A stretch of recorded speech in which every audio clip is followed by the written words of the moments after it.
Cosmo Macero of O'Neill Associates. Baby Cos going back to school today?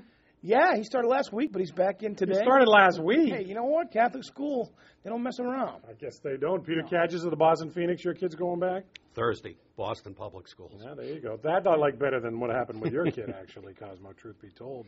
Let's get right to it, gentlemen, because we're short on time. Sarah Palin up in New Hampshire didn't announce that she's running. Sort of acted like she was running, Cosmo. This is a campaign for grown-ups. There's a lot of grown-up stuff going on in the world. I think the sideshow and reality show stuff is fun. I think it's interesting. I think that she will be a force with regard to raising money.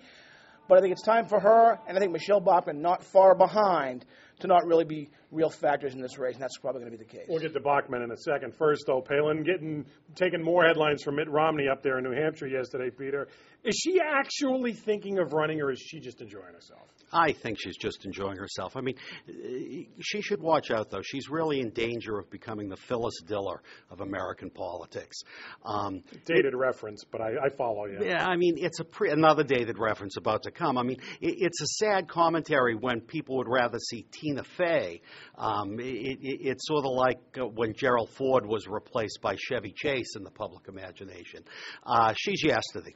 She livens things up, though, that's for sure. And Michele Bachmann does not, so much so that her chief campaign manager, Ed Rollins, said yesterday, I'm out. I'm done with you, and this is officially a Romney-Perry race now. Her own campaign manager saying she's done. Yeah, I think it's a meaningful sign. I think it is a Romney-Perry race. Look, we're talking about global instability right now of the economic kind, of the political kind. It's a serious world situation that requires a serious campaign on both sides. I think you'll get that out of Romney and Perry.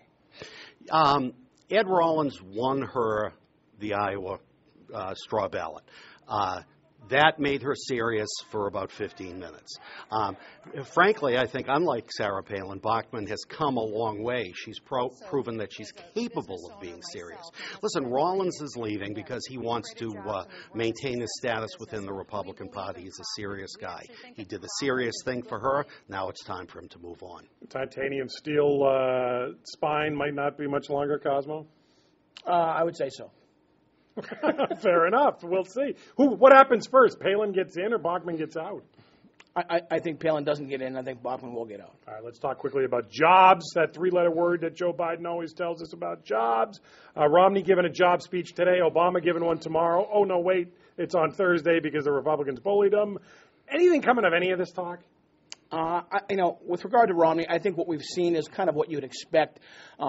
Tax cuts for corporations, a middle-class tax cut on capital gains. Some interesting ideas about... Is the middle class saying, I'd sell that stock even though I'm unemployed, but that capital gains... Not a lot of capital gains being realized by the middle class right now. But there's a lot of anticipation, too much, I think, in what the president's going to deliver on Thursday.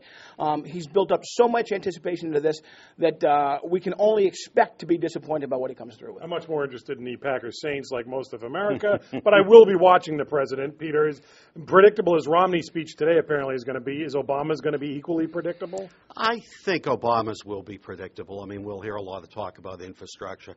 I mean, I'm sure that everything the president says will make a lot of sense. The problem is that even if it makes 100% sense, nothing's going to happen because the Republicans in the House will kill it.